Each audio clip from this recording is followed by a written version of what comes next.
ኦርቶዶክሳውያን ተቆጡ። ሊቀ ጳጳሱ ከስልጣን ይነሱልን። ከሰሞኑ ኦርቶዶክሳውያን ተለይተው እየተገደሉበት ነው በተባለው ጥቃት ከሃይማኖት ተቋማት ጉባኤ የተሰማው ምላሽ ህዝቡ እንዲቆጣ አድርጎታል። በዚህም ሊቀ ጳጳሱ ከኃላፊነት ይወርዱ ይሆን? ህዝቡ አምሮ ተቆጥቷል። የፋኖና የሸኔ እጅ አለበት የተባለውን አሰቃቂውን ግድያ በዝርዝር እንመለከታለን። በትግራይ ድሮን እየዘነበ ነው የሚል መረጃ ተሰምቷል። የፌዴራል መንግስቱና የህወሓት የተካረረ ጦርነት ከኢትዮጵያ አልፎ በፈረንሳይ ተዘግቧል። የፈረንሳይ ዘጋቢው ሚዲያ ምን ሲል ዘገበ? መረጃውን በዝርዝር የምናስደምጣችሁ ይሆናል።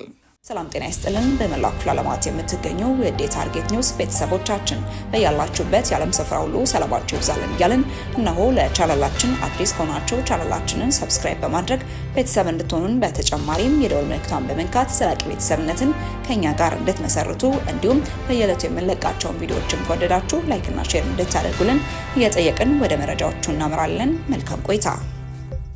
ወር አስቀደምንላችሁ ጉዳያችን ስናመራ የኢትዮጵያ ሃይማኖት ተቋማት ጉባኤ የአርሲው ጥቃት ሃይማኖት ተኮር አይደለም ማለቱ በርካቶችን አስቆጥቷል።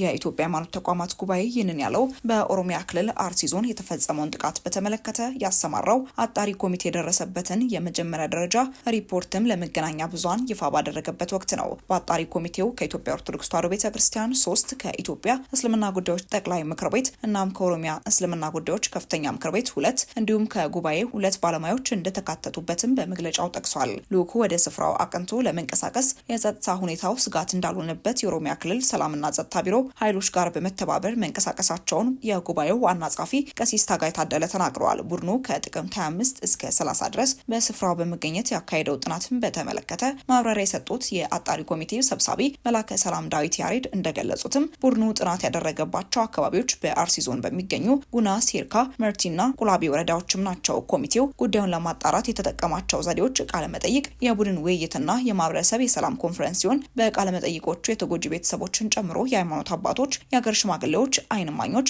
አባገዳዎችና የአካባቢው የመንግስት የስራ ኃላፊዎችን ጭምርም በማወያየት መሆኑንም አመላክቷል። ኮሚቴው በዚህ የመጀመሪያ ሲል በጠራው ሪፖርት በተገኘው ውጤትም በጉና ወረዳ ናኖጃዌ ቀበሌ ገበሬ ማህበር የሰው ህይወት መጥፋቱን፣ የንብረት መውደምና እገታ መፈጸሙን አረጋግጫለሁም ብሏል። ክስተቱ ጥቅምት 12 ቀን 2018 ዓ.ም ከቀኑ 8 ሰዓት ታጣቂዎች ህብረተሰቡን በማስገደድ አብረው ምሳ ይበሉ ሲሆን በመጨረሻም የመንግስት የጸጥታ ኃይል መምጣቱን ሲያውቁ ሰዎችን አግተው ወስደዋልም ብሏል። ጉባኤው ጥቅምት 13 ቀን 2018 ዓ.ም ታጣቂዎቹ ተመልሰው በመምጣት ተጨማሪ ሰዎችን መውሰዳቸውና በጥቅምት 14 ቀን 2018 ዓ.ም በታገቱት ሰዎች ላይ ግድያ እንደተፈጸመባቸው ኮሚቴው አሳውቋል። ኮሚቴው ከተጎጂ ቤተሰቦችና አነጋገርኳቸው ካላቸው የህብረተሰብ ክፍሎች አገኘሁት ባለው ጥቆማ ጥቃቱን የፈጸሙት ራሱን የኦሮሞ ነጻነት ሰራዊት ሲል የሚጠራው መንግስት ሸኔ ሲል በሽብርተኝነት የፈረጀው ቡድንና የፋኖ ኃይሎች ናቸው ሲሉም እንደነገሩት ሲያመላክት፣ ሌሎች ደግሞ ማንነታቸው የማያውቋቸውና በሌሊት የሚንቀሳቀሱ ምንም አይነት የሃይማኖት መገለጫ የሌላቸው የታጠቁ ቡድኖች ስለመሆናቸው ነግረውኛልም ብሏል።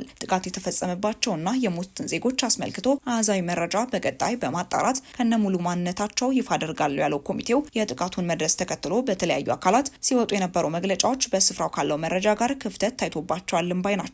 ችግሩ ፖለቲካ ይዘት እንዳለው ከማህበረሰቡ ያገኘሁት መረጃ ያሳያል ያለው ኮሚቴው የችግሩ ተጋላጮችም አንድ ነገር ላይ ያነጣጠረ ማለትም ብሔርና ሃይማኖትን መሰረት ያላደረገ መሆኑንም አስታውቀዋል። ታዲያ ይህ የኮሚቴው መግለጫ ነው በርካቶች እንዲቆጡም ያደረጋቸው።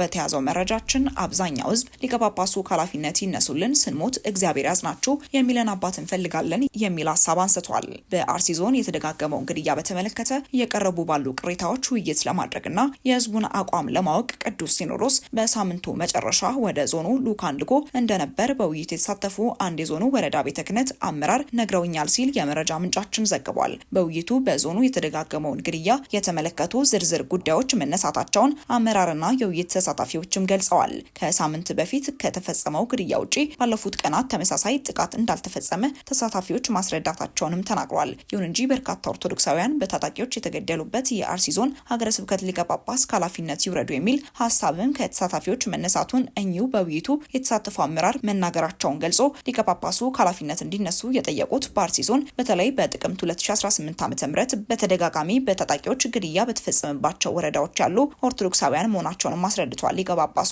ከኃላፊነት ይነሱ አይነሱ ሀገረ ስብከቱ ሪፎርም ያስፈልገዋል በሚል ሁለት የተለያዩ አቋሞችን በመያዝ ሰሞንኛ ውይይት ከመካሄዱ በፊት ሰዎች ወደ ጠቅላይ ቤተ ክህነት አቤቱታ እያቀረቡ እንደነበር አስታውሰው ይህንን ተከትሎ ቅዱስ ሲኖዶስ 3 አጣሪ ልዑክ ወደ ዞኑ ልኳልን ብለዋል። በዚህ ልዑካን ላይ የሀገረ ስብከቱ እንደ ሀገረ ስብከት እየሰራ አይደለም፣ አባታችን ይሁሉ ሲገደል መግለጫ አልሰጡም፣ አላጽናኑም፣ በቦታው በሀገረ ስብከታቸው የሉም የሚል ቅሬታ ከተወያዮች መነሳቱም ተገልጿል። እውነት ነው የሉም፣ ሰዎች ሲገደሉ ስልክ ስንደውልም ቀላል ነው እያሉ ዘም ሲሉ ነው የነበረው ሲሉ የራሳቸውን አስተያየት የተናገሩት እኚሁ አመራር ያ የመረረው ህዝብም ፈንቅሎ አቋሙን አሳውቋል፣ እያገለገሉን አይደለም በሚል ነው አቅጣጫ የተሰጠው ሲሉም የውይይቱን አውድም አስረድተዋል። በዚህ ውይይትም አብዛኛው ህዝብም ሊቀ ጳጳሱ ከኃላፊነት ይነሱልን፣ ሰላማችንን ልናገኝ ይገባል፣ ስንሞት እግዚአብሔር ያጽናችሁ የሚለን አባት እንፈልጋለን የሚል ሀሳብ ማቅረባቸውንም አክለዋል። ውይይቱ በዚሁ መጠናቀቁን ልዑካን ቡድኑ የውይይቱን ቃለ ጉባኤ ይዘው ወደ ቅዱስ ሲኖዶስ እንደሚመለሱና ውሳኔው ከቅዱስ ሲኖዶስ እንደሚጠበቅም አስረድተዋል።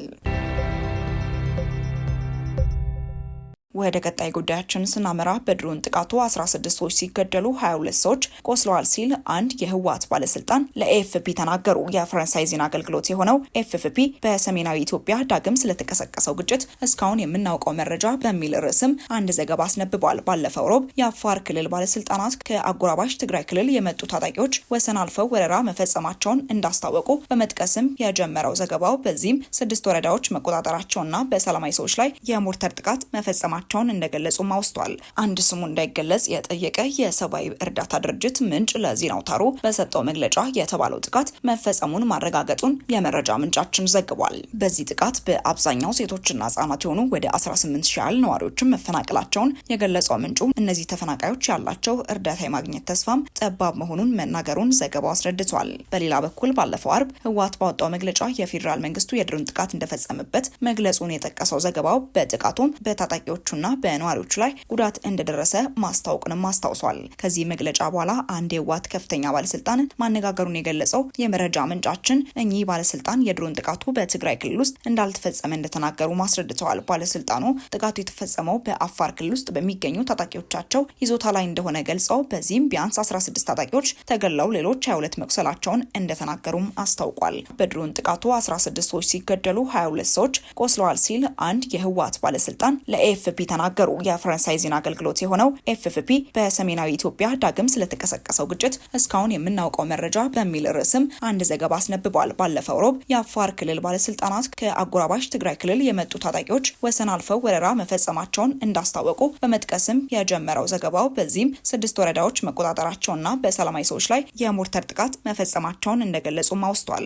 አንድ ስሙ እንዳይገለጽ የጠየቀ የሰብአዊ እርዳታ ድርጅት ምንጭ ለዜና አውታሩ በሰጠው መግለጫ የተባለው ጥቃት መፈጸሙን ማረጋገጡን የመረጃ ምንጫችን ዘግቧል። በዚህ ጥቃት በአብዛኛው ሴቶችና ህጻናት የሆኑ ወደ 18 ሺህ ያህል ነዋሪዎችን መፈናቀላቸውን የገለጸው ምንጩ እነዚህ ተፈናቃዮች ያላቸው እርዳታ የማግኘት ተስፋም ጠባብ መሆኑን መናገሩን ዘገባው አስረድቷል። በሌላ በኩል ባለፈው አርብ ህወሓት ባወጣው መግለጫ የፌዴራል መንግስቱ የድሮን ጥቃት እንደፈጸመበት መግለጹን የጠቀሰው ዘገባው በጥቃቱም በታጣቂዎቹና በነዋሪዎች ላይ ጉዳት እንደደረሰ ማስታወቁንም አስታውሷል። ከዚህ መግለጫ በኋላ አንድ የህወሓት ከፍተኛ ባለስልጣን ማነጋገሩን የገለጸው የመረጃ ምንጫችን እኚህ ባለስልጣን የድሮን ጥቃቱ በትግራይ ክልል ውስጥ እንዳልተፈጸመ እንደተናገሩ ማስረድተዋል። ባለስልጣኑ ጥቃቱ የተፈጸመው በአፋር ክልል ውስጥ በሚገኙ ታጣቂዎቻቸው ይዞታ ላይ እንደሆነ ገልጸው በዚህም ቢያንስ 16 ታጣቂዎች ተገለው ሌሎች 22 መቁሰላቸውን እንደተናገሩም አስታውቋል። ውድ ተመልካቾቻችን ለእሳቱ የነበረን መረጃ ይህንን ይመስል ነበር። አብራችሁን ስለነበራችሁ እጅግ አድርገን እናመሰግናለን። በቀጣይ እስክንገናኝ ድረስ መልካም ቆይታ።